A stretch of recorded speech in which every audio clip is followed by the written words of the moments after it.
Bismillahirrahmanirrahim. Assalamualaikum warahmatullahi wabarakatuh.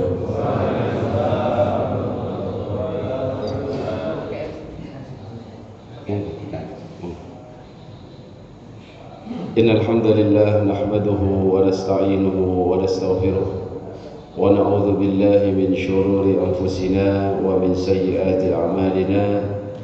من يهده الله فلا مضل له ومن يضلله فلا هادي له أشهد أن لا إله إلا الله وأشهد أن محمدا عبده ورسوله لا نبي بعده اللهم صل وسلم وبارك وكرم على حبيبنا وشفينا وقرة أعيننا محمد وعلى آله وصحبه وسلم تسليما كثيرا أما بعد نود التعلم والتعليم والإفادة والاستفادة والنفع والانتفاع لله تعالى رب اشرح لي صدري ويسر لي أمري واحلل عقدة من لساني يفقه قولي آمين يا رب العالمين اللهم إنا نسألك الهدى والتقى والعفاف والغنى amin ya rabbal alamin. Ikhwatul iman jamaah sekalian, Bapak Ibu yang semoga senantiasa dirahmati oleh Allah. Alhamdulillah, mari kita senantiasa bersyukur kepada Allah Subhanahu wa taala atas segala nikmat yang Allah berikan, terkhusus nikmat iman, nikmat Islam, nikmat kesehatan dan nikmat umur panjang, sehingga pada pagi hari ini diberikan oleh Allah kemudahan bisa hadir di majelis ilmu, sholat subuh berjamaah. Semoga amalan kita ini menjadi pemberat timbangan kita di mizannya Allah Subhanahu wa taala. Amin. Allahumma amin. Ikhwatul iman jemaah sekalian, sudah berapa kali, setidaknya 2 pertemuan sebelumnya kita sudah membahas ilmu waris. Dan insya Allah pada pertemuan kali ini ilmu waris yang kita bahas sampai pada pertemuan ketiga, di mana hal-hal yang akan kita bahas di sini berkaitan dengan hajib wal mahjub, yaitu orang yang menghalangi terhadap ahli waris yang lain. Kemudian ada juga ahli waris yang tidak mungkin terhalangi, jadi pasti dapat. Kalau panjenengan nanti masuk kategori ini, yang kedua maka layak untuk tersenyum bahagia, gitu ya. Dan yang ketiga nanti kita sedikit bahas tentang salah kaprah yang biasa terjadi di masyarakat berdasarkan pengalaman yang saya melayani berbagai macam masalah yang ada di grassroots terbawah. Ikhwatul iman jemaah sekalian, mari sebelum kita awali, kita kembali menata niat kita, bahwasannya belajar ilmu waris ini salah satu cara kita untuk menjadi hamba Allah yang bertakwa, untuk bisa menjadi hamba Allah yang bisa melaksanakan perintah-perintahnya, menjauhi larangannya. Karena setiap perintah itu adalah mengantarkan kita kepada ketakwaan tatkala kita melakukannya. Begitu juga ketakwaan tidak cukup melaksanakan perintah-perintahnya, namun juga ketakwaan itu menjauhi larangan-larangannya. Kalau kita di dunia ini larangannya sudah lumayan. Ketika Nabi Adam alaihissalam menerima amanah dari Allah Subhanahu wa taala, tak lama dari itu beliau digelincirkan oleh iblis. Karena memang bertakwa dan melaksanakan amanah itu bukan hanya melaksanakan perintah, di mana Allah Subhanahu wa taala juga mengawanti-wanti kepada kita untuk tidak melanggar apa-apa yang diberikan sebagai aturan dan amanah.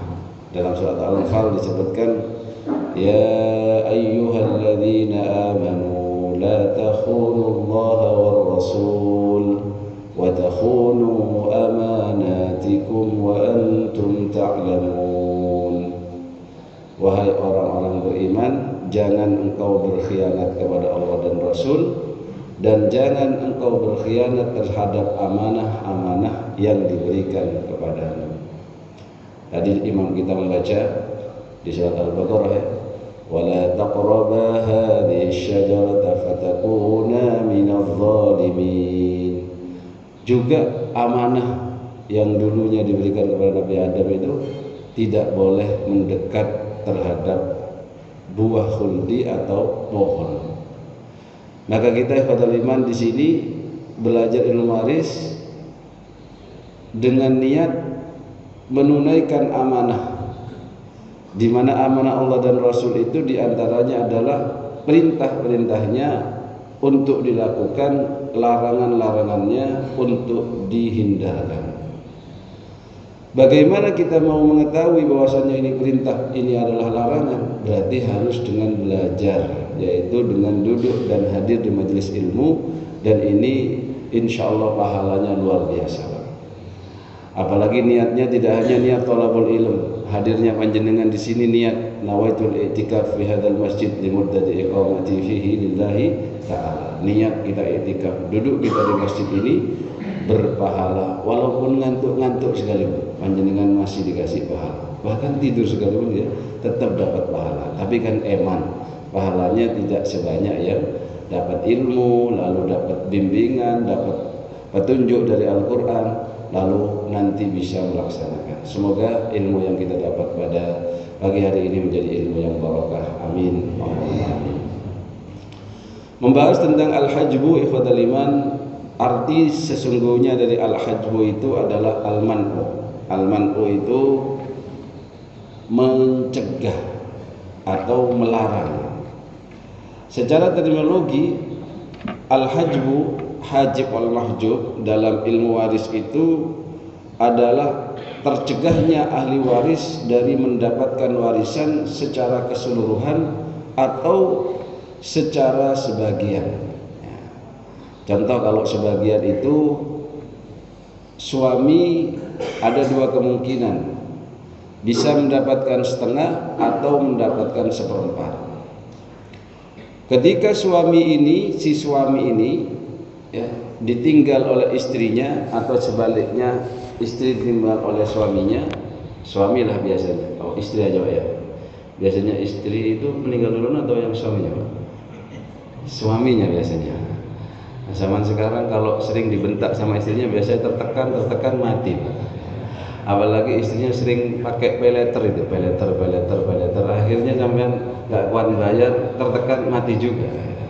Pokoknya jangan sering-sering kepikiran, karena kepikiran itu tidak sehat.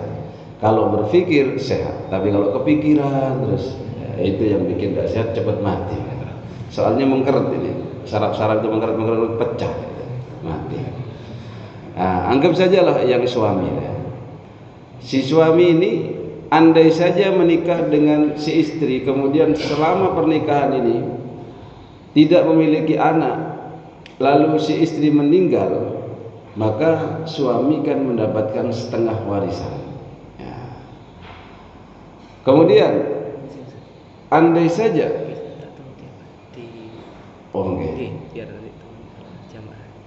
jadi kalau seumpama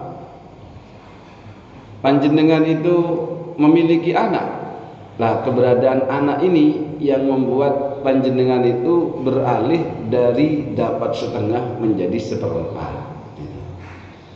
Karena berbagi Pak dengan ahli waris yang lain. Jadi repot kalau belajar ilmu waris dulu sebelum belajar ilmu nikah, fikih nikah ini kadang ya gitu, hitung-hitungan tak cara yang mandul ya. Nasi dapat setengah gitu. Kalau bojoku meninggal. Jadi khotul iman itu yang disebut dengan hajab atau penghalangan dari sebagian ahli waris terhadap ahli waris yang lain, tapi di sini hajab nukson, sebagian saja. Sama juga dengan kondisinya jikalau si suami yang meninggal, gitu. Kalau ketika menikah dengan istrinya dia tidak memiliki anak, atau mungkin ya selama pernikahan itu belum dikaruniai anak, akhirnya si suami ini meninggal, maka si istri ya, si istri solihah yang pertama ini ternyata mendapatkan seperempat. Tapi kalau punya anak ya ternyata dapatnya seperlapan. Namun dipahami, jangan hanya fokus pada anak dari pernikahan ini saja. Jangan bahagia dulu. Takut si suami ini punya cabang di mana-mana, anaknya banyak. Dicek dulu, Mas sampean serius tidak punya anak? Nek teko sampean gak duwe, nek teko liyane wae. Nah, niki posisinya gimana kalau seperti ini? Ya tetap anak-anak dari pernikahan yang dulu itu menjadi penghalang bagi si istri tadi, tetapi bukan penghalang secara keseluruhan. Namanya hajab nukson, menghalangi secara sebagian. Nah, beda yang kita bahas pada pagi ini kita fokus pada pembahasan hajab hirman. Jadi keberadaan ahli waris ini menghalangi ahli waris lain itu secara total. Contoh apa, Pak? Contoh ketika ada seseorang suami istri punya anak laki-laki, suaminya meninggal, ada anak laki-laki, maka saudara-saudara dari si suami almarhum tadi tidak mendapatkan warisan apa-apa karena ada penghalang yang kuat, yaitu anak laki-laki. Jadi panjenengan kalau punya harta warisan, kok punya anak laki-laki, aman katanya. Harta itu nggak akan keluar kemana-mana. Ini yang belum punya anak laki-laki, silakan ya perbaiki lagi, program lagi sampai keluar anak laki-laki. Itu bisa buat alasan jenengan, Pak. Ayo Dik, sing semangat, aduh Mas, betul Mas, sing semangat, ayo, iki warisan wakil ya, biar gak kemana-mana ini ya, gitu. Bikin Pak, bikin ya, insya Allah. Sudah diajarin bagaimana cara bikin anak biar laki atau perempuan? Wah, roto angin nih. Tapi itu ada dalilnya, itu ada kaidahnya. Saya kasih kaidah ya. Intinya pakai kaidah itu puaskan istri panjenengan. Sampai ada hadis itu, kalau kamu mendatangi istrimu falyasduqha, maka sing temen ojo leyeh-leyeh. Nek perlu niku zaman jamu sih.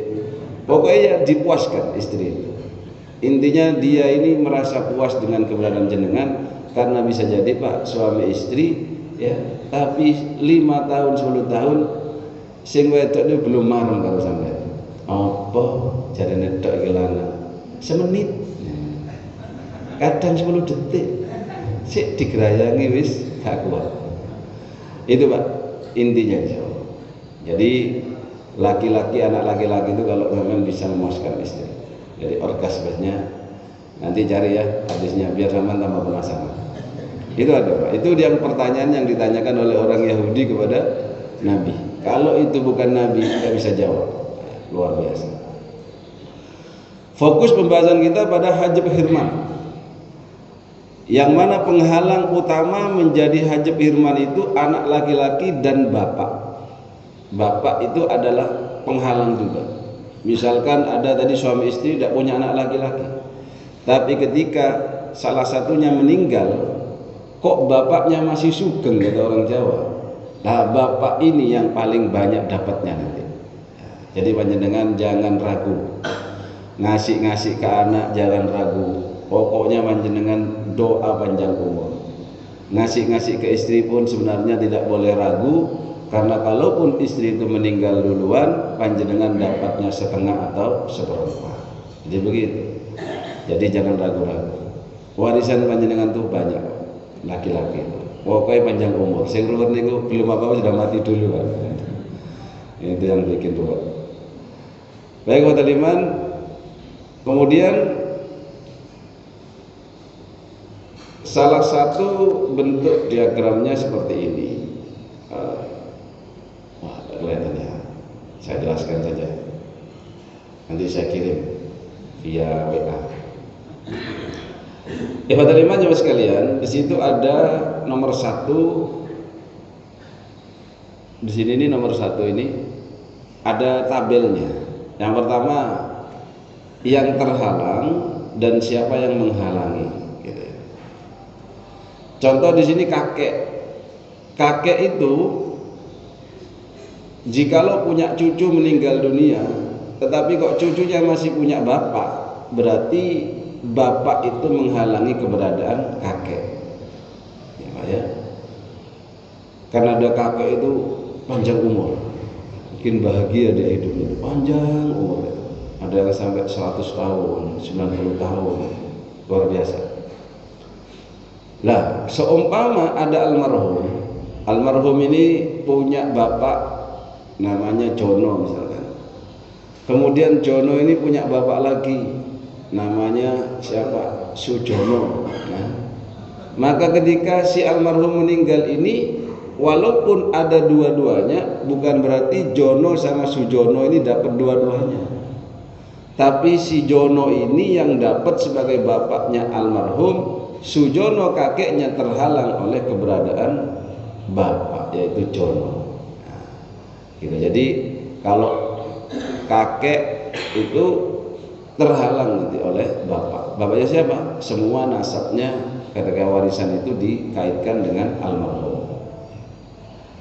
Kemudian juga ada nenek. Nenek itu juga seperti itu. Misalkan si A almarhumah atau almarhum meninggal, dia punya ibu masih hidup. Ibunya lagi punya ibu, berarti kan nenek posisinya. Kalau ada dua-duanya, nenek dengan ibu tadi, yang dapat warisan adalah ibunya almarhum. Si nenek terhalang oleh keberadaan almarhum. Ini yang banyak ditanya biasanya, ini dapat warisan dari nenek seperti apa? Ya harus dirunut dulu. Itu dulu gimana ceritanya kok bisa dapat warisan dari nenek? Karena biasanya Pak, cucu itu tidak dapat dari nenek langsung, biasanya begitu yang ada di masyarakat itu. Ada yang meninggal, kemudian belum sempat dibagi, nyampe ke generasi cucu, baru dibaginya ke cucu. Nanti cucunya bilang, ini warisannya nenek. Loh, enggak sebenarnya. Sampean dapat itu warisannya bapak sampean atau ibu sampean. Yang ibu dan bapak jenengan itu dapat dari ibu dan bapaknya atau nenek dan kakeknya sampean sebagai cucu. Lalu belum sempat dibagi, kemudian dihitung dan jenengan dapat dari jatah ibu bapaknya dulu. Gitu. Itu kadang begitu di masyarakat. Ikhwatul iman, kemudian ada juga nenek itu ada ibunya ibu, ada nenek. Lalu ibunya bapak itu ada juga nenek, ya kan? Misalkan saya punya ibu, gitu. Kemudian atau saya punya bapak, bapak saya punya ibu, itu kan nenek saya. Itu nenek saya. Itu juga bisa terhalang oleh keberadaan ibu saya. Atau terhalang juga, ya, kalau nenek itu adalah jalurnya Ummul Ab. Ini Ummul Ab tuh kayaknya perlu diperkecil ya. Nah itu ya, kelihatan ya Pak ya. Ini Pak.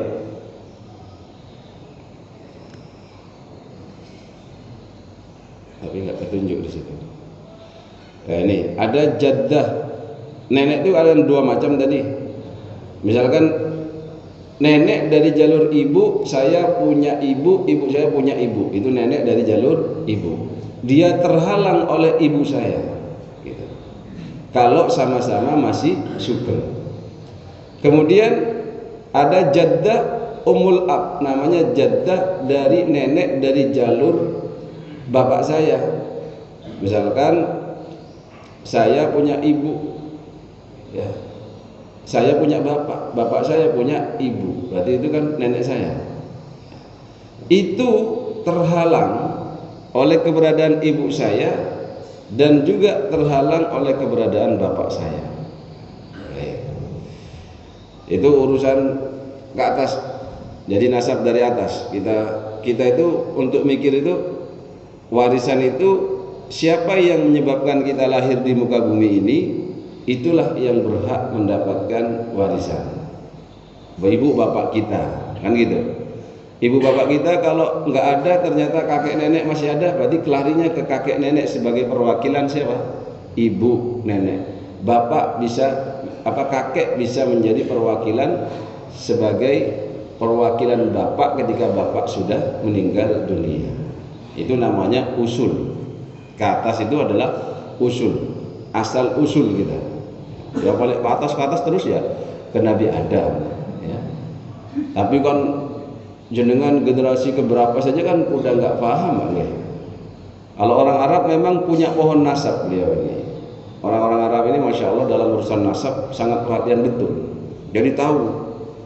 Setiap nanti ada kepala sukunya, kalau punya anak datang sowan ke kepala sukunya. Saya barusan dapat anak ini, terus sama kepala sukunya itu ditambahi begini, ditambahin pohon nasabnya, ditambahin seret. Ya, jadi tahu. Mungkin di sini ada yang sampai 10 generasi, wonten Pak? Wah belum, nggak tahu ya. Siapa tahu, oh saya sampai ke Ronggolawe loh Pak. Sampean, saya Joko Tingkir. Oh ya. Sampean, saya Gerandong. Wah, macam-macam. Kakak kelas saya itu sampai ke Abu Lahab. Tapi hafal Quran, Pak. Dia hafal Quran. Ya dia enggak nasab itu jangan di apa ya Pak ya, jangan sampean malu dengan nasab. Walaupun memang ada efek sih. Tapi dia karena dia berkualitas, dia sendiri hafal Quran gitu. Walaupun dari keturunan Abu Lahab dia. Abu Lahab itu ganteng Pak, namanya Lahab. Lahab itu kan bercerah. Ya. Kalau tidak cerah tidak dijuluki Abu Lahab, Abu Tomang kalau itu. Itu luar biasa dia. Jadi nasabnya itu ketahuan, gitu ya. Kalau bisa dari sekarang dicatat lah, dengan kalau memang mau seperti itu, ya, nanti anak-anaknya biar tahu. Kalau orang Arab dihafalin sampai bin ya, seperti Nabi itu. Sampai 12 generasi itu kecatat ketemu.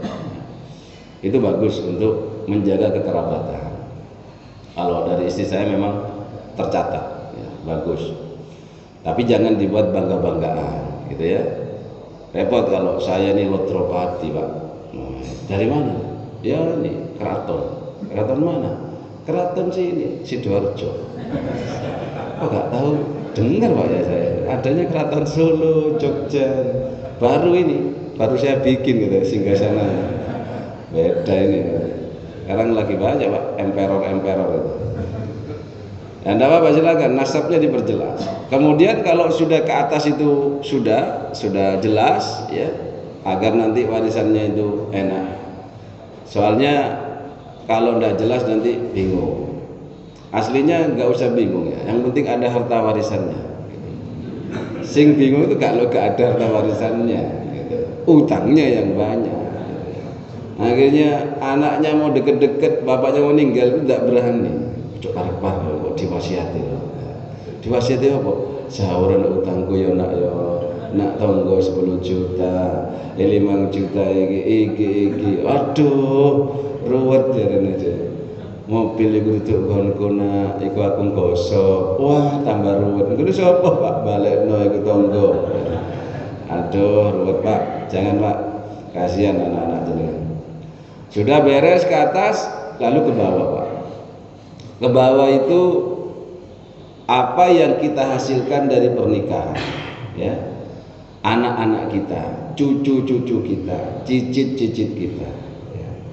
Kalau panjenengan semakin banyak anaknya, kalau di Arab itu semakin bangga. Kalau sekarang orang modern banyak anak, banyak masalah. Itu gak berlaku bagi orang Arab itu. Semakin banyak anaknya itu semakin dibanggakan. Saya punya penjaga asrama dulu waktu kuliah di Yaman itu, julukannya Abu Sab'ah. Bapaknya anak 7. Karena anaknya berapa? 7, Abu Sab'ah. Ada yang 10 anaknya, julukannya Pak Abu Ashraf. Senak 10. Kalau cuma Abu 1 itu tidak ada. Abu Isnen tidak ada. Kalau 7 10 gitu, bagus lah. Ya, kayak mertua saya itu anaknya 20, Abu Isrin berarti 20 itu. Tapi bukan dari istri satu, mecet kalau istri satu. Itu dari 4 istri. Formasinya 8, 4, terus berapa ya? 4, 3. Pokoknya ya 8, terus 4, berapa? 12. Terus 5 kalau salah. 5 baru 3, 20 pas. Kalau ditanya niki anak yang berapa? Tanyakan anak saya yang lain aja. Kalau enggak perlu ngafalin urutan ya, yang penting punya anak.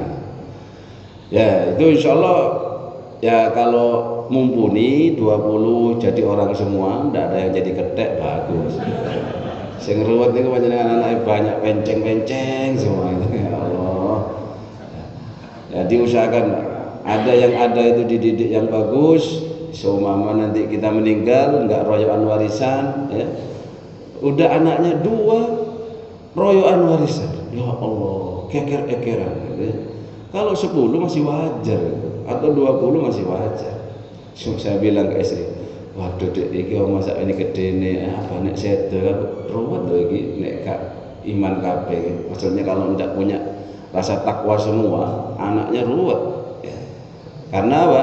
Karena bisa seenaknya sendiri gitu. Jual ini, jual itu gitu. Kadang itu misalkan si orang itu koleksi apa gitu ya. Kalau mertua saya itu koleksi jam kuno itu. Jam kuno yang gandul-gandul itu.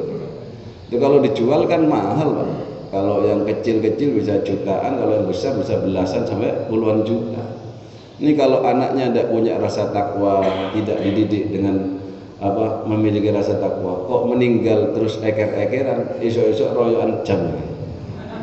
Saya itu ekspektasi gitu. Ya alhamdulillah adik-adik itu pada mondok, ipar-ipar pada mondok. Ya semoga aja ya nanti soleh dan soleh semuanya. Amin Allah. Yang penting itu Pak.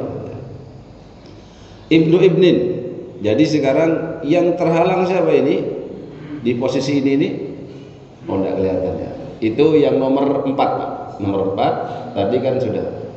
Ibnu Ibnin itu anak laki-laki dari anak laki-laki. Berarti cucu. Cucu itu keberadaannya terhalang selalu oleh ibnun. Cucu laki-laki itu keberadaannya bisa dihalangi oleh anak laki-laki. Misalkan saya punya anak laki-laki 5. Kemudian setiap anak laki-laki saya punya anak laki-laki 2. Berarti kan 10. Ketika saya meninggal, cucu-cucu saya itu tidak dapat warisan dari saya. Yang dapat warisan dari saya adalah anak-anak laki-laki saya. Andai saja misalkan anak-anak laki saya itu ada yang meninggal 2 orang, 3 orang, sisa 1 masih hidup, tetap itu cucu-cucu yang lain itu gak bisa dapat karena terhalang oleh keberadaan anak laki-laki saya yang masih hidup. Jadi anak laki-laki itu kuat, benteng betul. Ini panjenengan bersyukur dirawat anaknya yang laki-laki. Yang perempuan ya sama dirawat juga. Itu juga jalan menuju surga. Kalau panjenengan punya anak perempuan 2, dijaga kehormatannya, auratnya dijaga, kemudian dijaga sampai mengantarkan menikah, dicarikan suami yang soleh, lalu dipesan sama suaminya tadi, nak ini tanggung jawab saya berikan kepada sampean ya, nanti serahkan lagi, ketemu lagi di surga ya. Wah itu jenengan Pak, itu diharamkan oleh Allah api neraka. Itu masih 2, apalagi anak perempuannya 3, 4, 5, waduh luar biasa. Iya, karena mendidik anak perempuan itu katanya harus lebih hati-hati dibandingkan anak laki-laki, khususnya dalam hal auratnya, ya kan? Sekarang kalau auratnya itu terbuka Pak, saya kalau ngasih wejangan kepada mahasiswa itu, kalau auratmu terbuka keluar dari rumah itu sama saja menyeret bapakmu ke neraka. Itu keluar dari rumah Mbak beberapa langkah, berapa meter. Bayangkan sampean dari Tulungagung ke Surabaya niki terus buka-buka aurat, bapak sampean sakno Mbak ya. Diseret-seret ke Tulungagung sampai nang Surabaya. Ngeri Pak, ngeri. Jadi harus selektif. Saya punya abah alhamdulillah selektif. Kalau ada beli kaos atau apa gitu, ini nggak boleh dipakai keluar. Ada yang dimarahin tuh mbak saya. Pakai kalau di rumah, kalau keluar rumah jangan, karena mungkin terlalu ngetat, terlalu seksi gitu ya. Harus panjenengan sebagai ini. Itu intermezzo Pak, biar sampai tidak sepaneng ngurusi warisan. Soalnya kalau urusan hitungan gini, apalagi nggak ada warisannya sepaneng. Ruwet ya. Ibnu Ibnin berarti tadi cucu bisa dihalangi oleh anak laki-laki. Cucu laki-laki pokoknya ada anak laki-laki wis tidak usah berharap. Apalagi sudah memang meninggal duluan gitu. Ya misalkan anak laki-laki saya 5 tadi, sebelum saya meninggal sudah meninggal 2. Ya sudah berarti nggak kehitung, ya kan? Sisa 3 ini yang kehitung. Beda kasusnya kalau begini. Saya meninggal, kemudian belum sempat dibagi, anak laki-laki saya yang 2 meninggal. Ini cucu dapat bukan dari saya, tapi dapat dari bagian bapaknya yang belum sempat dibagi. Makanya tadi nanti diantara yang salah kaprah itu adalah orang menunggu warisan itu dibagi, ya karena apa? Karena ibunya masih ada, tidak usah ditunggu. Misalkan saya sama istri, karena saya nikah pautnya lama.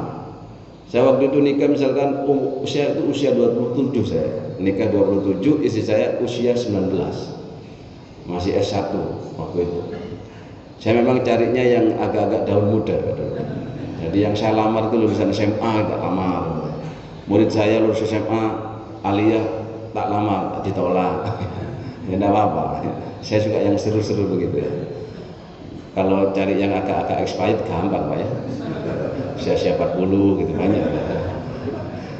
Tapi saya mencarinya yang memang 19. Pautnya kan tinggi itu, 8 tahun. Dan itu belum seberapa ya. Kalau belajar dari umi saya, nikah dengan abah saya itu abah umur 40, umi saya umur 9 tahun. Luar biasa. Abah saya itu berkualitas Pak. Ya. Dia duda anak 1, dapat perawan umur 9 tahun. Ini kalau ikut salah kaprah yang sekarang, tidak dibagi warisan sampai ibunya meninggal. Alhamdulillah umi saya sampai sekarang masih hidup. Ya karena pohonnya kan tinggi, 31 tahun. Jadi kata umi saya itu baru sadar nikah itu ketika usia 12 tahunan gitu. Kalau tidur di mana main, dibawa santri atau digendong sama apa itu, dibawa pulang ke rumah. Bojo grek keturun gitu ya. Begitu Pak. Jadi kalau ada orang itu mempermasalahkan Nabi menikahi Siti Aisyah di usia seperti itu, jangan jauh-jauh ke Nabi lah. Ya, di Madura banyak nikah usia segitu ya. Oh ya sekarang mungkin agak modern ya. Dulu zaman umi saya itu dia masih main gitu, udah nikah. Terus gimana? Siapa yang masakin? Ya karena mertua atau mbah saya paham agama, ya ada khodimah yang ditugaskan untuk melayani masaknya atau dan lain-lain gitu. Makanya saya bilang bejo apa gitu. Wis di anak situ si oleh perawan ya kan. Anaknya yang pertama saja itu lebih tua daripada umi saya. Mbak saya yang namanya ukhtun li saudara seayah ya, saudara perempuan saya. Mulai berpikir banyak siapa kira-kira ini ya. Kemudian akhun syakik, di sini ada akhun syakik nih Pak. Akhun syakik urutan nomor 5 itu adalah akhun itu saudara, syakik akhun saudara laki-laki, syakik itu sekandung. Sekandung itu seayah ya seibu. Bapaknya sama, ibunya sama. Karena di ilmu waris itu dibedakan. Ada akhun syakik, ibu bapaknya sama, ada akhun li'ab. Bapaknya sama, kayak yang poligami tadi. Jadi bapaknya sama, tapi babonnya beda. Itu namanya kalau masing-masing dari istri itu punya anak, namanya saudara seayah. Kalau laki-laki. Kalau perempuan, ukhtun li'ab, saudara perempuan seayah. Mahram itu Pak, mahram. Ya, jadi saya karena istri itu kan poligami kan. bapaknya maksudnya. Ya banyak, akhun li'abnya ada, ukhtun li'abnya saja ada. Ya mahram itu, tidak apa-apa, saliman tidak apa-apa. Seperti saudara, karena berasal dari sumber yang sama, cuman beda pengelolanya saja. Ya, gitu. Itu akhun syakik. Ada juga sumbernya beda. Nah, itu namanya akhun li'um, saudara seibu. Jadi bapaknya beda, tapi ibunya sama. Misalkan si ibu ini menikah sama si A, punya anak, ya, dari itu hitam karena suaminya dari Sudan misalkan, atau dari mana, negro sana, hitam. Terus nikah lagi dia dapat orang Perancis, ya kan, putih. Terus hitam putih begitu, si saudara ini, loh kok bisa sama gitu kan? Kok zebra ini saudara? Loh ini saudara seibu, bapaknya beda. Bapak yang hitam ini dari mana dulu? Sudan. Mana sekarang? Sudah meninggal dunia. Terus saya dilamar orang Perancis. Ini saya punya anak lagi ini. Oh masya Allah ibu, laku keras ya panjenengan. Masya Allah. Ada pak seperti itu. Saya punya bibi itu gitu, nikah berapa kali itu, masya Allah. Lah aku sampai tua itu masih ada aja yang ngelamar. Ya nggak tahu, itu luar biasa. Itu akhun syakik ini. Siapa penghalangnya akhun syakik ini pak? Saudara seayah seibu itu terhalang oleh keberadaan anak laki-laki. Kemudian juga kalau anak laki-laki nggak ada, terhalang juga oleh adanya cucu laki-laki dari jalur laki-laki. Coba itu dicek nomor 5 itu. Akhun syakik, saudara seayah seibu, saudara kandung, terhalang al-hajib yang sebelah sini, al-hajib yang menghalangi. Oleh siapa itu? Oleh anak laki-laki. Atau kalau anak laki-laki nggak ada, kok ada cucu laki-laki dari jalur laki-laki, maka dialah yang menghalangi saudara-saudaranya si mayit. Atau di sini ada juga abun, bapak. Oh banyak, saudara itu penghalangnya banyak pak. Ada anak laki-laki, ada cucu laki-laki dari jalur laki-laki. Kemudian yang ketiga itu ada bapak. Bapak itu gak harus semuanya ada, salah satu ada pun sudah cukup untuk menghalangi. Jadi kita ingat-ingat, ke atas bapak atau kakek atau nenek atau ibu, ke bawah anak laki-laki atau anak perempuan dan lain sebagainya. Ke samping ini kita anggap siapa? Saudara-saudara dari almarhum. Ya. Nanti ikhwatal iman masuk di pembahasan siapa saja orang yang tidak akan pernah terhalang mendapatkan warisan dari almarhum adalah al-usul dan furu. Al-usul itu adalah bapak ibu kita, bawah anak-anak cucu kita. Itu tidak akan mungkin terhalang. Kalau anak nanti diwakili oleh anak yang terdekat, nasabnya. Misalkan ada pak ini anaknya, cucunya banyak, cicitnya bahkan ada, ya sudah cukup, anaknya saja. Walad, walad itu bintun atau ibnun. Ibnun anak laki-laki, bintun anak perempuan. Baik. Kemudian ada di sini ukhtun syakikoh, saudara perempuan dari si almarhum yang seayah seibu. Penghalangnya siapa? Dia terhalang atau termahjub oleh siapa? Anak laki-laki, oleh cucu laki-laki dan jalur laki-laki, dan juga ada bapak. Jadi pak paling gampang itu pokoknya ada anak laki, ada bapak, udah. Saudara pun tidak ikut-ikut. Jadi kan kalau misalkan punya dulur suki, kok akeh anak lanang sampean wis usah mikir lagi. Ya, wis gak mungkin deh, wis apes. Tapi Pak, mohon jangan ngungkit-ngungkit sejak sekarang kalau memang sampean punya saudara laki-laki, ndak punya anak laki-laki dan ndak ada bapak. Karena ada kasus itu. Yang jamaah yang curhat ke saya, terus saya diminta datang ke rumahnya, ayo saya datangi. Kenapa yang bikin dia berat? Dia itu punya anak perempuan hanya 2, punya rumah 2, bagus yang satu, baru bangun, yang satu dikontrakkan kalau nggak salah waktu itu. Terus dia itu menjadi bimbang dan anaknya itu menjadi kepotokan karena mendengar pamannya itu bilang gini, aku nek cacak mati kok oleh kok. Belum mati cacak itu. Adiknya itu yang laki itu udah bilang gitu. Aku nek, ini hamban ya, ini pengalaman. Kalau sudah tahu ilmunya jangan diungkit. Kok tahu ilmu gini kok sudah. Cak, awakmu nek mati aku oleh. Kok iso ngono? Lha iya sampean gak duwe anak lanang soalnya. Aku iki asoban. Langsung Pak, kepikiran iki jamaah iki. Apalagi yang dengar itu anaknya langsung dengar gitu. Ya, kok ngomong ngono sih paman? Akhirnya bapak itu dia kepikiran juga. Iya, Dek, iki omah apik ket dibangun nek dipek Dek. Wes kowe kawan. Akhirnya saya didatangkan. Saya oh ya pantes khawatir omah apik ngene ya. Nek omah elek khawatir omah apik. Ya, hubudunnya itu biasa, Pak. Ya, menungso niku nggih. Akhirnya saya bilang, "Betul ya, Ustaz?" "Ya, betul, Pak." Betul itu. Yang dikatakan adik sampean itu bener, Pak. Cuman adik sampean kurang bener. Ngomong ngono itu. Ya dia bumerang buat dia sendiri. Langsung dia berpikir, ya apa Ustaz caranya biar adik saya nggak dapat? Kan gitu. Allah, coba zaman meneng-meneng aja. Oleh tenan nek mati. Tapi saya bilang begini, Pak, itu kalau panjenengan mati duluan. Kalau dia mati duluannya nggak dapat, Pak.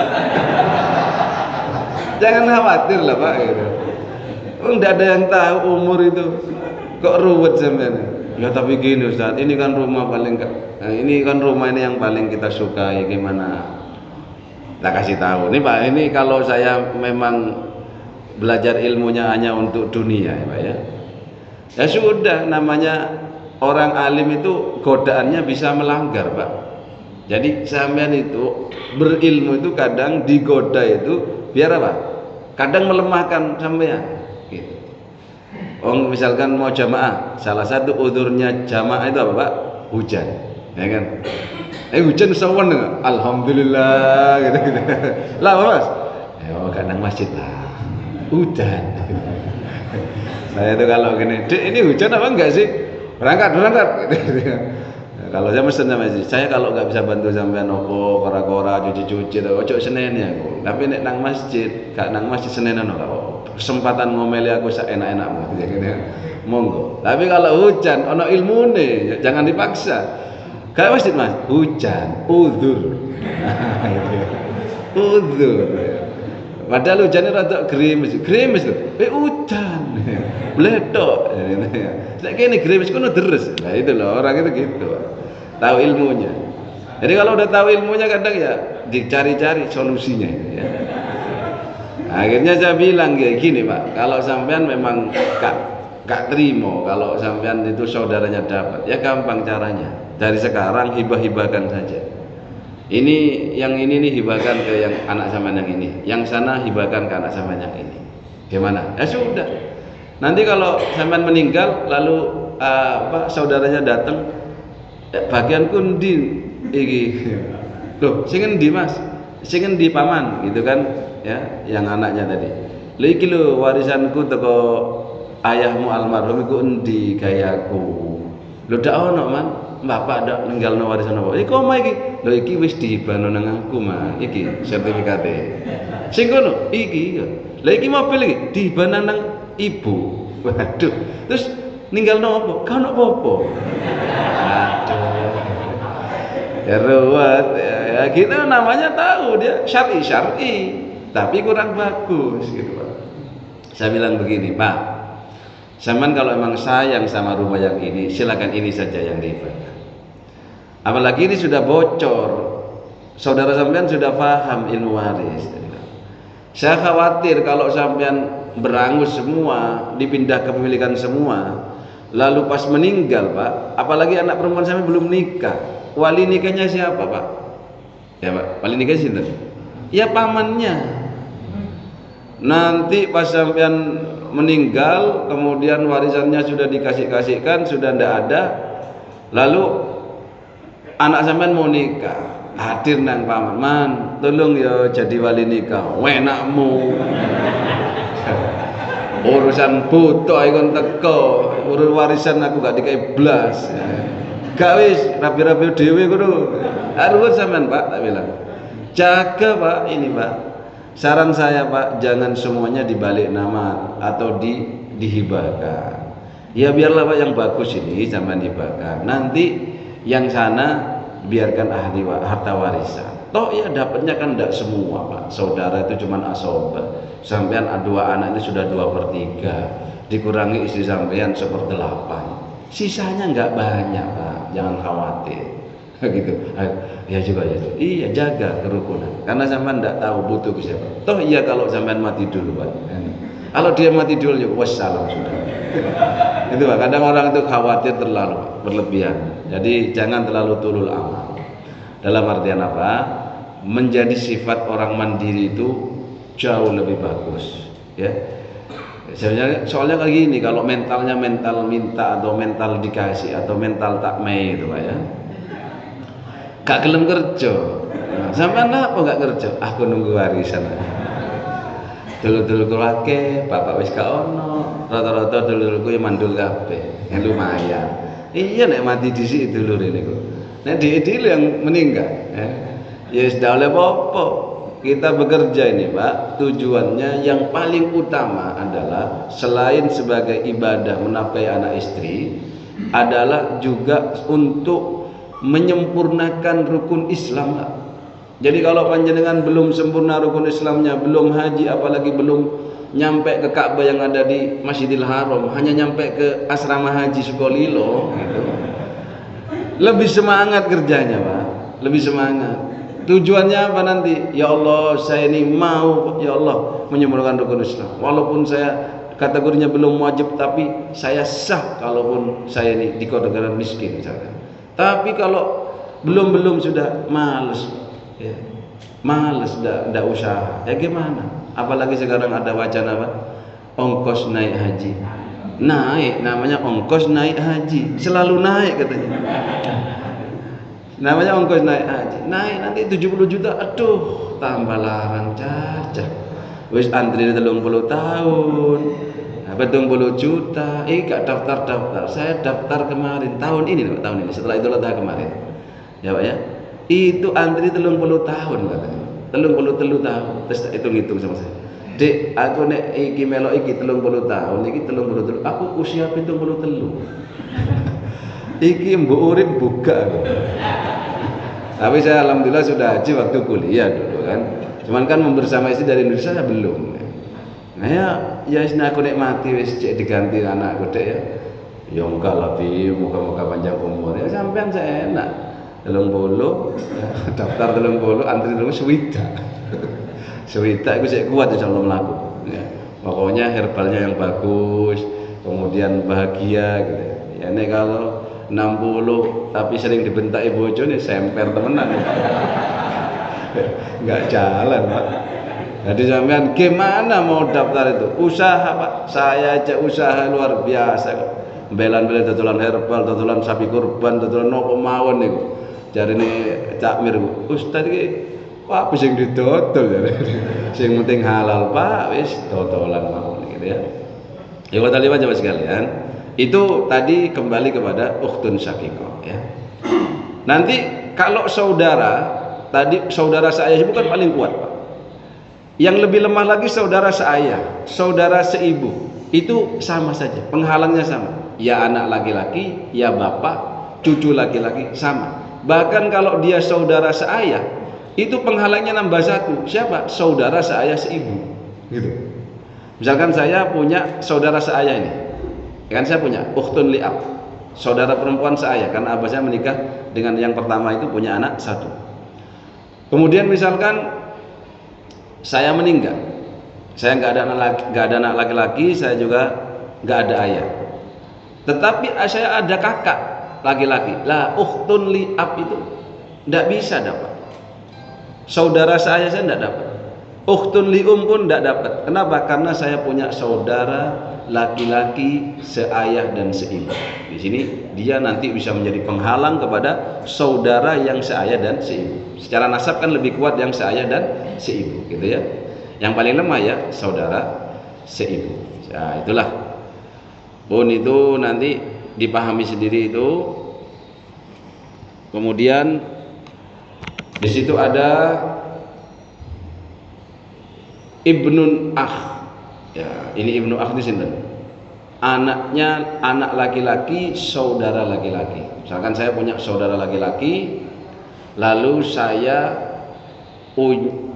punya ponaan dari jalur laki-laki. Itu juga lebih lemah, Pak. Kenapa? Karena semakin jauh kan. Ibnul akh, ponaan laki-laki. Nah, ini penting, ini belajar mahram itu nasabnya jenengan tahu. Karena kemarin saya nangani ilmu waris di daerah Sidoarjo itu, si paman nggak tahu kalau ponaannya itu mahram. Sehingga kalau masalah itu begini, saya bilang, Mas, ini mahram karena ini anak perempuan dari saudara laki-laki jenengan. Sampean saliman itu mahram, tidak apa-apa. Bahkan jenengan nanti yang bisa jadi wali nikahnya, amun namanya itu, ammi. Oh begitu saja. Iya. Baru saat itu baru mau saliman dicium. Ya. Karena tujuannya bagus, karena sudah balik dulu waktu kecil saliman. Tapi karena nggak tahu, Pak. Ada Pak gitu tuh, Pak, masih ada. Saya kan ukhtun li'ab itu kan punya anaknya mbak yang seayah itu lebih tua dari saya, gede-gede gitu.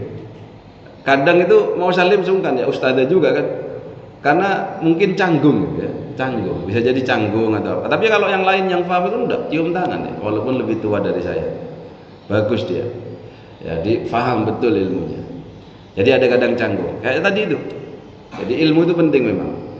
Atau panjenengan ada bibi itu ada yang mahram, ada yang bukan. Kalau ipar jangan, Pak. Kalau ipar bukan mahram, kok salim ambek bojone dulure. Gitu. Itu bukan mahram, itu racun. Serius. Kalau panjenengan punya saudara laki-laki, tahu kalau saudara laki-lakinya itu sedang ngantor kalau pagi atau siang, terus ipar jenengan tuh jaga tuku, jangan pas engko ae nek cacak budal baru ngopi dek gono ya.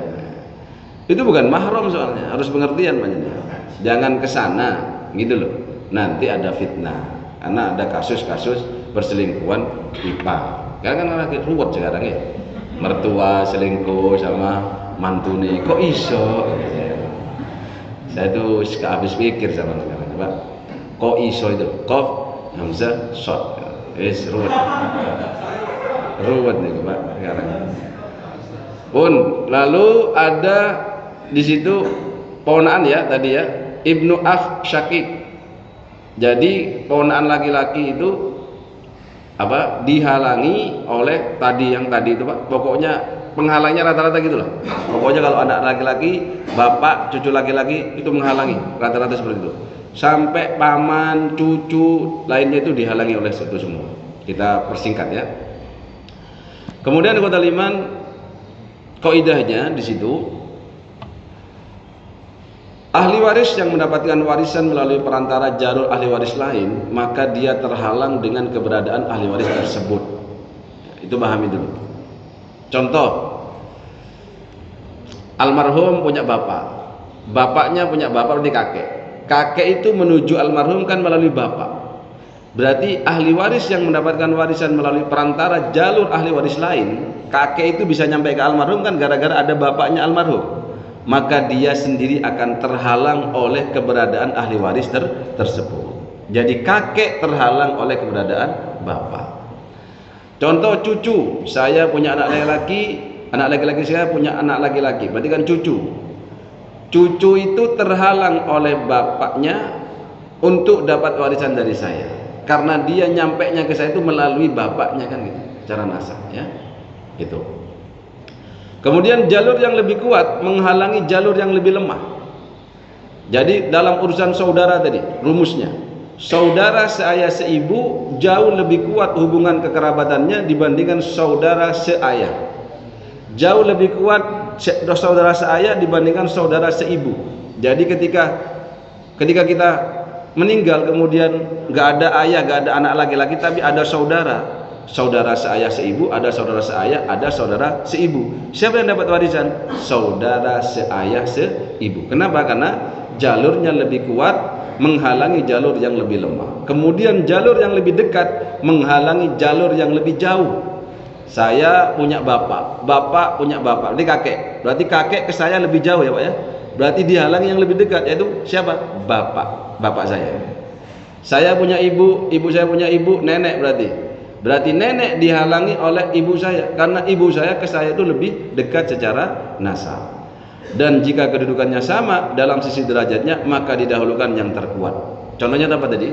Sama-sama saudara, posisinya sama-sama saudara. Tapi ini saudara seayah seibu. Yang satunya saudara seayah, berarti didahulukan yang saudara seayah seibu. Pun nggih, paham nggih?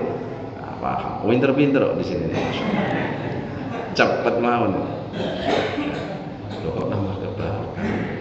Kemudian di kota Liman, setelah itu kita bahas lebih cepat lagi dalam ini kriteria ahli waris yang tidak mungkin terhalang. Dari itu tadi kita juga bisa mendapatkan sebuah ilmu, bahwasannya para ahli waris yang tersambung kepada mayit dengan tanpa perantara, kita sama ibu, kita sama ayah, kan langsung. Atau saya dengan anak laki-laki, anak perempuan, langsung. Itu tidak mungkin terhalang. Jadi itu selalu dapat. Pokoknya dulu kita pernah belajar, jangan melanggar aturan. Aturan satu, jangan murtad. Karena sekarang orang-orang murtad itu juga banyak. Naudzubillah. Kalau dulu dia sebelum murtad makan sapi, sekarang makan babi. Lalu pamer di YouTube itu, daging terenak di dunia adalah daging babi. Gitu. Ya janganlah Pak, sama jangan kepikiran untuk berarti murtad saja, jangan. Sudahlah. Itu murtad, la yarithul muslimul kafir walal kafir al muslim. Ada ketentuan dari Nabi, tidak saling mewarisi antara orang yang kafir dan orang yang muslim, dan konsisten. Kalau misalkan dia kafir meninggal, kita sebagai muslim, sebagai saudara atau siapapun tidak dapat warisan dari dia. Kalau kita meninggal, kok ahli warisnya ada yang kafir, ahli waris pun nggak dapat dari kita. Konsisten. Ya, jangan yo nek aku sing urip, aku oleh. Nah, jangan begitu. Itu tidak konsisten namanya. Kemudian di kota Liman, adapun para ahli waris yang tidak mungkin terhalang adalah sebagai berikut. Ini suami atau istri. Kalau tadi pokoknya jangan melanggar ya. Tadi beda agama, apalagi selain itu menjadi penyebab pembunuh, ya Pak ya. Itu kan ngalah. Pernah dengar kisahnya yang dimutilasi itu, dimasukkan ke mobil. Misalkan tadi itu mau nikahin janda kaya, diprediksi janda kaya ini karena sudah gula darahnya tinggi, kolesterolnya tinggi, paling 2 tahun mati. Nikahin aja. Ternyata tidak mati-mati. Gitu. Dia mau nikah lagi gak berani karena waktu nikah sama janda kaya itu modal dengkul dia. Ya. Akhirnya tadi itu didengkul ya, janda kayanya itu, dibunuh. Yang kasus apa? Dimutilasi, dimasukkan ke mobil itu kan bisa jadi itu urusan warisan, Pak. Tapi kalau Islam kayak gitu dilarang dia. Kalau ada sinyalir yang membunuh adalah ahli waris, maka ahli waris yang satu ini gak dapat warisan. Namanya itu penyebab ya, penyebab. Atau yang ketiga, jadi budak. Bukan budak-budak pembantu, bukan Pak. Ya pernah saya jelaskan ya waktu itu, kriteria orang jadi budak. Budak itu diperjualbelikan seperti di pasar. Misalkan panjenengan misalkan ya di sini perang nih, Cemandi perang sama mana? Karanganyar gitu. Perang. Yang kalah itu jadi budaknya yang menang gitu. Misalkan panjenengan tidak ikut perang, sama jadi budaknya orang Karanganyar. Sama orang Karanganyar bisa dijual. Dulu sebelum Islam datang itu sudah berlaku perbudakan itu. Parah justru. Setelah Islam datang, Islam memberikan aturan. Budak itu begini, kemudian caranya begini. Kalau nikahin budak itu nafkahnya separuh dari orang merdeka gitu Pak. Lah, kalau ada anaknya itu budak, bapaknya itu bukan, mungkin ya waktu perang tertawan anaknya terus dijual jadi budak. Nah itu kalau belum dimerdekakan itu nggak dapat warisan dari bapaknya. Tapi alhamdulillah sekarang tidak ada perbudakan. Paling ada itu jual beli orang itu ya di pemain-pemain itu, pemain bola dijual berapa? 10 juta. Wah, iki berapa? Iki 1 juta naik, kayak sok nendang gitu. murah meriah itu. Ya. Terus kayak apa? Kayak anak gawang ya. Baik teman-teman, itu ya.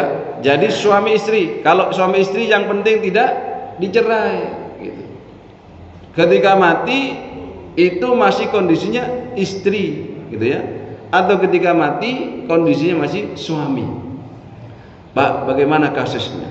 Ketika dirawat sama istrinya, si suami ini sakit-sakitan dirawat, akhirnya keturun si suaminya. Terus istri ini ngedumel, kok mati-mati sih ini. Ya, paham ya? Ngedumel, ngomel. Mas, pegel ngerawat sampean iki. Ngorok melulu. Kok gak mati-mati? Stantene mati nih ya. Gak terima karena ternyata itu pura-pura tidur. Ya. Wis sampai mati dicerai, Pak. Habis sakaratul maut sempat nyerai. Kontak cerai yo. Lu Mas, ojo, aku sabarnya sampean rong tau. Kak, aku tahu krungu sampean ngomong ngono pas ngerawat aku. Aku itu bercanda Mas ngelindur. Kak wis gitu ya. Itu kasus, Pak. Sayyidina Umar bin Khattab itu sampai bilang, jangan kayak gitu tuh. Bahkan kalau seorang mufti ya, negara punya kekuasaan, kok melihat kasus ini memang ada kesengajaan dari suami ini untuk menyengsarakan si istri, ini bisa diputuskan oleh mufti. Nggak, ini cerainya nggak berlaku karena kamu ada tujuan menceraikan istrimu itu, sepahnya itu dibuang setelah manis-manisnya diambil. Apa itu namanya pepatahnya? Habis manis sepah dibuang. Apalagi kecut, waduh, tambah dibuang ke awal. Ini repot. Jadi saya senang kalau ada orang itu cerdas. Itu ada jemaah cerdas. Kan dia mau dinikahin sama duda itu, jadi istri kedua atau apa itu, dia maharnya rumah ini Mas ya. Gitu. Oh ya enggak apa-apa deh. Pokoknya cepet balik nama. Wah, gitu. Cerdas deh, cerdas ibu ini. Pantesan ya. Dia karyawannya dinikahin sama bosnya, dia mau dinikahin kalau maharnya ada rumah ini dan balik nama langsung. Wah, cerdas itu. Jadi gak iso diganggu gugat sama anak-anaknya gitu. Takutnya itu Pak tadi itu Pak. Pas wae loro-loroan gini, loro-loroan terus kurang ajar dicerai. Tapi Islam itu Pak menjaga panjenengan. Kok ada sinyalir kalau yang membunuh itu adalah ahli waris, di stop nih. Makanya hati-hati. Ibu-ibu kalau merawat suaminya jangan sampai dibentak ibu. Takut nanti kata dokter ini penyebab kematiannya ada yang bentak. Ternyata jenengan yang bentak gitu. Nang dia ngombe obat iku. Ket mau dijukukno harus mati deh. Ya akhirnya kata dokter, ini siapa yang bentak tadi? Katanya, ada istrinya berarti di sini. Tak dapat warisan ya, Bu. Katanya anaknya, ibu enggak dapat ya. Ibu enggak dapat. Apalagi ini ibu tiri katanya. Kenapa? Katanya dokter ini matinya bapak gara-gara dibentak. Terus ternyata diteliti ibu yang bentak terakhir. Ibu yang nggak dapat. Allah, padahal saya turunnya anaknya belum bentak gitu. Itu hati-hati, sing sabar, sing sabar. Ngerawat orang sakit itu harus sabar. Dan insya Allah panjenengan dapat pahalanya, ya, walaupun nggak dapat sakitnya. Ya minimal dapat warisannya itu kalau udah mati. Kalau ada warisannya, kalau nggak ada ya wis sabar. Yang terakhir di sini Bapak Ibu, ini kesalahan-kesalahan ya. Harta warisan dibagi sama rata antara ahli waris laki-laki dan perempuan. Itu juga kesalahan yang banyak terjadi dengan dalih keadilan. Saya sering jelasin, adil itu tidak harus sama. Bahkan saya misalkan punya istri pertama itu kurus, yang istri kedua gemuk, yang istri kedua gemuk banget. Terus kalau yang pertama ini makannya sepertiga lambungnya itu satu piring, yang ini 2 piring baru sepertiga, yang gemuk banget ini sak bakul baru sepertiga. Ini tidak boleh, saya bilang harus makannya harus podo sak piring, cepat kurus ini Pak ya, gak boleh ya, harus disesuaikan ya. Istilah sampean tak kayak rong karung ya, soalnya ya butuh hijau ya, harus dikasih lebih banyak. Sama kalau panjenengan itu punya anak SD, SMP, kuliah, tidak harus sampean begini. Bapak iki adil, uang sakune podo 10.000-an kabeh, nelongso Pak sing kuliah. Sing SD wae nak sampean antar jemput, dikai bekal 10.000. Sing kuliah ket budal balik. Lah kok bensin gak ono, Cak. Iki mau 10.000 dia itu. Ke bensin, lah aku kok nang kono, gak mangan lah. Wis gak kuliah gitu ya. Ini Bapak Ibu. Ini apalagi yang sangat-sangat menyesakkan di hati itu kalau panjenengan tidak paham ilmu warisnya. Akhirnya berwasiat. Bilang, anak-anakku kalau aku mati nanti bagi warisannya sama rata, biar adil. Pak, sampean wasiatnya bertentangan dengan apa? Yusikumullahu fi auladikum lidzakari mithlu hadzal unthayain. Allah berwasiat bahwasannya anak laki-laki bagiannya 2:1 dibandingkan anak perempuan. Benturan wasiat panjenengan. Benturan. Makanya berwasiat tuh jangan ngawur, apalagi wasiat siapa yang mendampingi aku di sakaratul maut maka dia berhak mendapatkan rumah ini. Gitu. Akhirnya anak-anaknya, ayo bapak pi oleh omah. Ya. Iya kasus itu ada yang telepon. Yang gimana tuh Ustaz ya? Jadi ada saudara laki-lakinya atau anak laki-laki jarang ke situ Pak. Sekali ke situ mati Pak. Sakaratul maut dia mendampingi cari anak, oleh omah. Sing sering ke situ gak mati-mati. Jadi takut jenengan kalau salah wasiat itu Pak ya, menjerumuskan anak 1, 2 mengadu domba anak, 3 bikin anak nyambangi jenengan itu tidak ikhlas. Ayo nyambangi apa Pak ya? Lapo pengen mau mata. Begitu. Makanya Islam itu menghadirkan tidak sah berwasiat harta kepada ahli waris. Jadi jangan ya. Jadi sudahlah, yang kalau sudah meninggal enggak jangan ikut-ikut. Lalu tadi menunda pembagian warisan selama ibu masih ada. Kasihan. Ya kalau misalkan yang istri itu terkaitannya itu hanya 1 tahun 2 tahun. Misalkan yang dapat gitu tuh pacaran biasanya. Pacaran tuh sakliting, ket semester 1 sampai wisuda lalu rapi. Biasanya sakliting. Nah, kayak saya gini enggak. Nyarinya itu saya bilang ke anak-anak kuliah. Mahasiswa, kalau cari istri jangan di sini ya. Sakliting enggak cocok, enggak enak. Perempuan itu cepat tua kalau enggak, apalagi cepat melahirkan itu cepat tua karena mengurangi, menggerogoti. Terus gimana Pak? Cari kalau sama niat nikah waktu nganterno adik itu sampai helek. SD kelas 1 iki apa iki? Di Inden. Jarak 6 tahun, jarak 7 tahun. Kan gitu Pak. Kalau semester 1 kalau mau nikah cari istri berarti jaraknya 6 tahun, berarti cari anak SD kelas 6. Cari 8 tahun SD kelas 3. Nanti pesan sama ibunya, Bu, anaknya dipondokin ya Bu ya, yang solihah, nanti saya lamar. Gitu. Kalau perlu saya bantu biayanya. Nah gitu.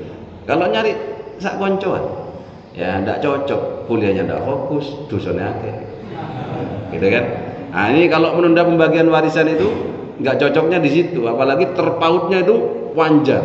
Ya, kasihan Pak, belum sempat menikmati. Ya, biasanya memang kalau ibunya itu yang ngangkangi itu yang lebih sulit. Ibunya bilang begini, wis jadi omong-omong warisan bapak, ibu si ono, siapa yang mancing mau berani? Ya, ibunya bilang begitu kok. Wis gak usah ngomong-ngomong warisannya, ibu si urip gak oleh. Akhirnya cari anak, kapan mati nih? Ya Allah, ruwet. Akhirnya saya bilang sama tadi itu ada jamaah itu, ini gimana Ustaz ya? Ibu gini Pak caranya Pak. Bapak kalau dengan ibu harus hati-hati. Apa-apa itu dengan komunikasi Pak. Bahasa itu sangat bisa menyihir katanya. Kan gitu. Sampai dibilang goblok itu kan tersinggung. Goblok sampai. Itu tersinggung kan? Tapi sepertinya sampai mengalami keterbelakangan intelektual. Enak itu. Enggak ada. Oh goblok berarti. Begitu. Kan tersinggungnya itu beda. Terus gimana Ustaz? Ngomongnya begini, Bu. Ini dalam Islam dianjurkan segera dibagi, khawatir mendolimi ibu. Itu bahasanya. Loh kok iso aku nak? Iya Bu, masalahnya kalau gak cepat dibagi nanti mendolimi ibu. Mungkin ibu pengen haji, mungkin ibu pengen umroh. Kan kalau udah dibagi ibu sudah tahu. Loh kok aku nang dina?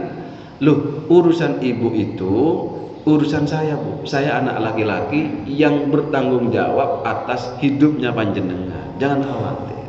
Lah biasanya Pak, kalau orang dikedepankan urusannya sendiri itu biasanya dia luluh hatinya. Gitu. Jangan begini, Bu, kapan nang dibagi? Adik wis gak duwe, aku akeh utangi. Jangan begitu. Oh, awakmu iki Nah, gitu, marang-marang ibu ya. Ibunya dulu, ibu tidak pengen haji tak bu? Pengen nak, umroh pengen bu? Ya umroh ya bu yuk. Loh, aku duit tekon di. Nah, kan gitu. Lah nanya dia, ibu kan punya warisan dari bapak. Ini nanti kita bagi. Lah itu loh pak, lah kasih tahu sama. Jadi yang nom-nom itu loh, yang sungkan sama ibunya ini loh. Caranya begitu. Ibu tidak pengen umroh bu, ibu tidak pengen beli mobil. Oh janganlah mobil, siapa yang nyetir? Umroh saja. Kalau orang sudah tua itu biasanya orientasi akhirat. Ibu pengen umroh, pengen nak, tapi duit tekondi. Loh, ibu kan punya warisan bu. Nah baru itu masuk. Insya Allah itu cepat ya. Nah kalau nggak bisa ngomong, saya bantu. Ya. Kemudian begini, akhirnya ditunda-tunda pembagiannya, akhirnya ahli warisnya meninggal pak. Belum sempat menikmati sudah meninggal. Kasihan banget. Apalagi dia banyak utangnya dan sudah berharap-harap cemas. Kapan yang dibagi? Aku utang akeh gitu. Ya gak dibagi-bagi akhirnya keburu mati gara-gara kepikiran gak dibagi-bagi. Kasihan pak ya. Lalu membagi waris ketika waris masih hidup. Ya masih hidup, ada anak nanya gini, Pak, warisan ku sing endi sih Pak? Loh, warisan itu bapak. Oh, sholat ta begitu. Ngomong warisan itu kalau ada yang mati nah ini kita ada Pak kayak itu Pak. Apa enggak pernah dengar tak? Akhirnya bapak yang orang murid, anaknya ndak tahu. Maksudnya dia sebenarnya nggak sopan, bukan maksudnya dia suul adab, karena nggak tahu saja. Menganggap itu anak selalu jadi ahli waris gitu. Jadi nanya dia, ya Pak, kalau warisanku sih ngendi Pak? Jadi kalau ada anak-anak seperti itu Pak, sampean jangan langsung marahi Pak, karena mungkin saja nggak tahu. Ya. Muring-muring Pak, bapak ibunya itu, sampean didik anak itu, bilang nak. Bapak itu bisa menjadi ahli warisnya sampean, ya sampean bisa jadi ahli warisnya bapak. Loh kok iso gitu Pak? Ya tergantung sapa sing mati di sini. Nek sampean sing mati di sini berarti bapak jadi ahli waris sampean. Mangkane sing loman karo bapak, aja sampe tak dongakno mati sik. Akhirnya bapak mati di sini lho. Ya gitu ya. Karena doanya mustajab. Begitu Pak ya. Ini jangan dibahas. Kalau belum ada yang mati itu jangan sampai ada omongan seperti itu. Biasanya itu kalau omongan itu keluar itu biasanya masalah nanti.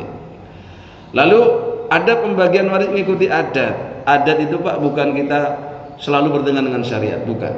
Syariat itu sangat akomodis. Apa itu sangat mengakomodir adat gitu.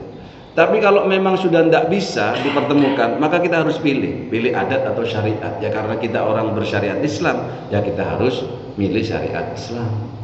Tapi kalau di sana, di mana di Sumatera sana, nah, saya ini sedang S3 sekarang Pak, mohon doanya lancar, nggih. Ini dapatnya tapi di Palembang, dapatnya di Palembang dapat beasiswa. Kalau di sana itu ada adat bersendi syarat, syarat bersendi kitabullah. Adat bersendi syarat, maksudnya adatnya itu diambilkan dari syariat. Syariat bersendi dari kitabullah. Maka sangat indah kalau adat itu memang bersumber dari syariat. Ada kok adat-adat itu sebelum Islam datang sudah bagus tuh ada. Tinggal memperbaiki saja ada. Jadi tidak seperti langsung Islam itu memberangus adat istiadat, bukan. Tapi bagaimana penyesuaian. Tapi ketika kok ketemu misalkan ada adat yang dapat warisan hanya anak perempuan, kan ada adat itu begitu. Laki-laki nggak dapat, ya nggak boleh diikuti. Ya mohon maaf karena ini berbenturan betul, ya kan? Tapi kalau masih disesuaikan misalkan ini Pak adatnya di sini yang dapat rumah yang perempuan, lo ya monggo. Kalau kan bisa disesuaikan, misalkan apa? Kan warisannya bukan hanya rumah, bisa jadi sawah, bisa jadi mobil. Ya sudah, biar apa ya, sinergi. Setelah dihitung-hitung, oke, bisa lah perempuan dapat rumah. Pokoknya ini mobil semua emas-emasan kasihkan ke yang laki ya. Karena bagian laki sekian, rumah harganya sekian. Bisa diakomodir itu Pak. Bisa disesuaikan maksudnya ya. Yang penting jangan kalahkan syariatnya, begitu ya. Lalu wasiat kepada ahli waris tadi, urusan harta tidak boleh. Yang terakhir wasiat melebihi sepertiga, itu tidak boleh dalam urusan harta kepada orang selain ahli waris. Misalkan aku nikmati ke oma ke nonang Masjid Al-Fatah, ternyata dihitung rumahnya harga 200 juta, harta warisannya cuma 300 juta, tidak sah. Al-Fatih jangan nuntut. Oh disomasi mana ahli warisnya. Ini Al-Fatih gimana sudah 3 kali ya kuliah subuh warisan malah mensomasi ahli waris. Jangan Pak, langsung panjenengan. Oh iya kami paham kok. Kami takmir Masjid Al-Fatih paham betul.